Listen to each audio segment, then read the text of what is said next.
Tatlong dahilan kung bakit kailangan ma-appreciate natin ang ating mga magulang. First, love them, hate them. The truth is, sila lang ang mga magulang na meron ka. Hindi man sila perpekto. Meron man silang mga pagkakamali at pagkukulang. Pero bilang mga anak, suklian sila ng kabutihan para ma-realize nila na ikaw ang pinakamagandang blessing o biyaya na nangyari sa kanila.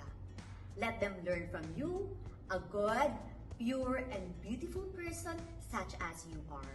Second, if you don't know how to express your love for your parents, chances are, hindi mo rin kayang mag-express ng love for friends, for your future partner or spouse, o di kaya future children. Why? Simply because you are not into that sort of a relationship. Pero sana, huwag mo nang antayin na magkaroon ka pa ng sariling pamilya para makita ang negative effects ng pagiging detached mo sa mga magulang mo. Third, ilagay mo ang sarili mo sa sitwasyon nila. May mga araw na problema sila. Hindi mo alam ang pace at pinagdadaanan nila. Problema sa trabaho, finances, health, o di kaya problema sa mga asawa nila. Madalas kinikimkim nila ito to spare you from worrying. Hindi sa lahat ng oras, super dad or wonder mom ang ating mga magulang.